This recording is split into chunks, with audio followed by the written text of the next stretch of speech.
Hi there. Gary from the Russet Garden challenged his viewers to show their budget gardens. So here's mine. Um, I started gardening about, I don't know, 5 years ago or so. At that time, we were living in an apartment, and I started off with some pots, and I made a self-watering planter for strawberries. And then we moved to the countryside and we got some more space. So now I have some proper garden beds going on. Um, they're made of an old cedar fence that got taken down, I don't know, 10, 15 years ago. So I got all the materials for free. And I just built one bed, and then every year I keep adding in another one. I was supposed to have 4 beds this year, but I didn't get to it. So because I ran out of free material. You can see in the back there, there's still a pile of boards there, but over time they just got rotten. And to build a bed out of cedar is, I don't know, like this, probably like $80 or $100 or something. And I really don't want to spend that much. So all these 3 were free. So that's what I like about them. So I started growing some, squashes, tomatoes, cucumbers, herbs. But at the same time, I wanted to experiment. But so when I first planned out this garden, I really looked at like where the sun is and all that, because we have these big tall trees, these big pecan trees, but there's that gap there. There's a huge gap. And here's the house. So there's this big gap. So I looked up, what the sun angles are and everything for every time of the season.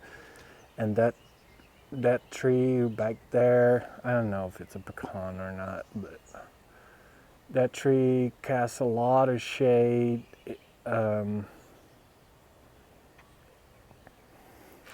But not so much in the summer, because in the summer the sun is like coming pretty much straight down. So then it's there. And in the winter, that doesn't have any leaves. So you could, when the sun is lower, you could grow some stuff in the left bed. Also, what I tried to do was to experiment, because I didn't know what I was doing. So I put some tomatoes in the left bed, and then at the same time,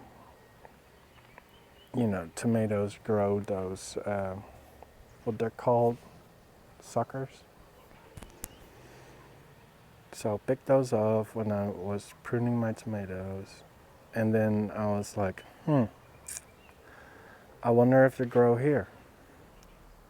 And it worked. They grew great here. And so the next year I decided, oh, why didn't I grow some stuff on this chain link fence? And so I guess it was last year. Then I put some tomatoes and cucumbers here, and I put some tomatoes and cucumbers in the right bed that gets way more sun than the left bed. And then turns out that the tomatoes do great here and the tomatoes do great there. It doesn't really matter. The cucumbers, however, do better here and do worse there. Maybe the bed drains too much water, and it holds it better here.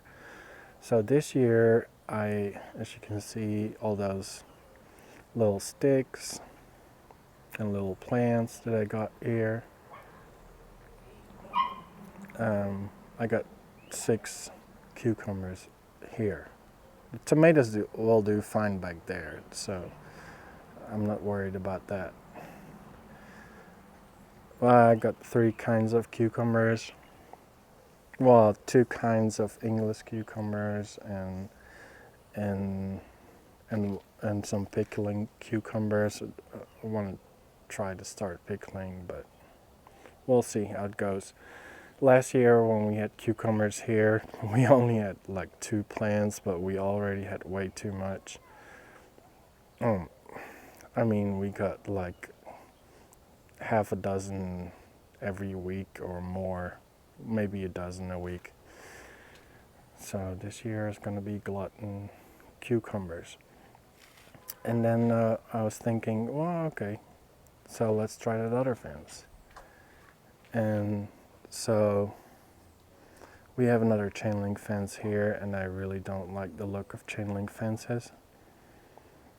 So now I'm growing sunflowers here that will cover up the fence and be a little bit also a privacy fence with the neighbors. These are supposed to get like, I don't know, 5 or 6 feet tall. And I plant them, about foot and a half apart. In here they're about a foot apart, and on the sides they're about a foot and a half, and about there they're a foot and a half. Just to see where they'll grow, because I don't know how much sun there is. And last year I put some tomatoes in there and they didn't do very well, but there used to be a really big tree here, and then the neighbors cut it down.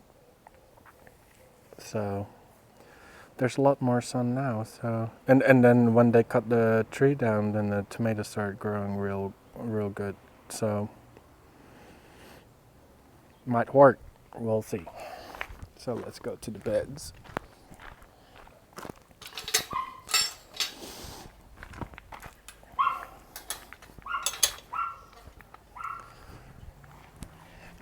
So over here we have the 3 main garden beds. It's supposed to be 4, of course. The giant thing there is oregano. I cut it down a few months ago. I cut it like half or a third this size, but it just grew back. So if you buy, even though Gary says like, don't buy, oregano plants from the store because they cost $2-3. If you just have one and it takes off, then it will do just fine. I mean, I got enough oregano for, I don't know, whole town or something like that. And same with the rosemary. We've got plenty of rosemary. It just keeps doubling in size every year. And I just keep cutting both down.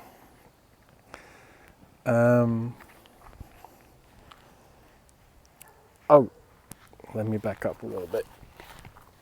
So what you can see, so I didn't want to fill my beds with like $200 of premium garden soil or whatever. So what I did was, first of all,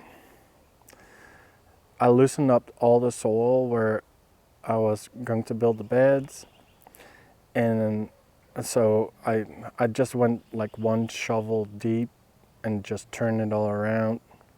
But then I needed something to fill my beds.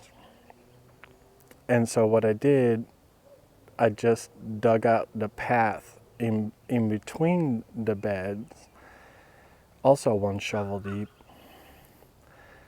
and then used that as a filler for the beds. And then you may ask, like, oh, okay, so how do your plants grow? Because you're basically using dirt. Yeah, I am using dirt, but I don't know if it still is, but this is a floodplain. So this is really fertile soil. So what I do, it's actually part of one of Gary's videos as well, when he goes to plant his the garden for his son. I believe he moved to Nashville or whatever. And then he shows like, well, you don't have to fill your whole freaking bed with compost. As long as you have good soil, and then you just put like some extra nutrients in the planting holes. So that's what I do. So when I plant something, I'll just dig a hole. Usually I don't use my hands, but I'm holding a camera right now and it's a little difficult. So you dig a hole about a foot wide, maybe not a foot deep. And then I throw in some bagged soil. This is that, I think Gary has it too. This is that Nature Care stuff. By Miracle Grow. But it's organic and whatnot. And I just looked at the ingredients of all the soils in the store. And let's see if you can tell it all. Oh, it has a little bit of everything. It has some processed forest products, so wood chips, peat, compost, peat moss, coir, organic fertilizer. So it has a little bit of everything. So yeah, it's fine. And then I also throw in a handful of this. Well, last year I had a different fertilizer. I don't remember the brand, but as Gary says, like, stay close to 555. Well, it's pretty close to 555. And it's also, let's see, what are the ingredients? I don't know. It's all the usual stuff. Derived from poultry litter, feather meal, fish bone meal, calcium sulfate, and sulfate of potash. Well, so they're all the same. So I was out of the other one, and this one was available. So what I do is, I take my garden scoop, and I have my 1 foot wide planting hole. Throw in 2 scoops of, this organic soil, whatever it is, and I throw in like a handful or whatever, whatever looks good, of that fertilizer, and then I just mix it all up and put my plant in, fill it back up, and then, they do fine.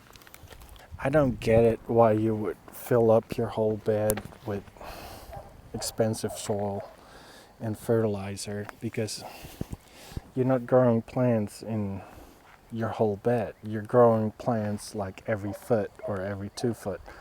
So I don't know why you would do that.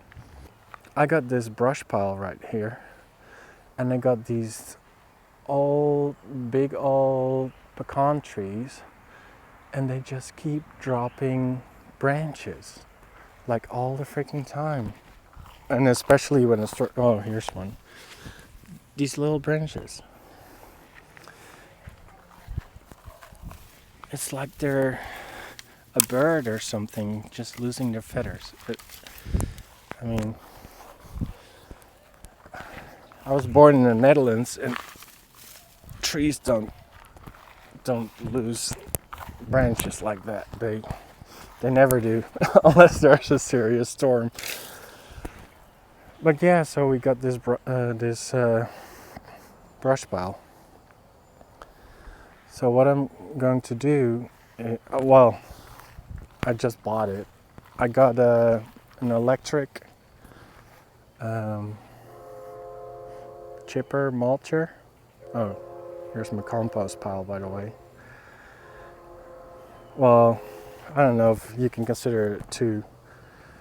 That one is just old rotted wood that I mix in with the compost. But I just bought that chipper mulcher, and I was wanting one, but they're like 500 or more for like gas-powered ones. But today I found an electric one from Sun Joe for like $100 or something. But anyway, that brush pile is going to turn into mulch and compost in not too long. I get it next week, so I'm gonna chip it all up, and instead, so that's also funny. We actually paid someone to clean up the brush pile one time, and it was very expensive. And at the same time, I was buying mulch and compost. So now I'll just make it myself, and I don't pay someone to haul this stuff off, and I'll have an endless supply, because every time there's a storm, stuff comes down. When it gets too hot, stuff comes down. So I'll have infinite mulch and hopefully also compost. So yeah, that's it. Well, maybe I should say something about my plants. Got some beans right here. Like a quarter of them got eaten by the squirrels, because as you can tell, I put 5 on each row, and there's not 5 on each row, so that's awesome. Over here I tried to grow some flowers. Well, there's a nasturtium back in the corner, one of 6 that came up. The other 5 didn't. I don't know what this is. Oh, these are probably zinnias. That's what's her name? From Roots and Refuge Farm. It's her favorite flower, and I liked them too last year. Here's some zucchinis.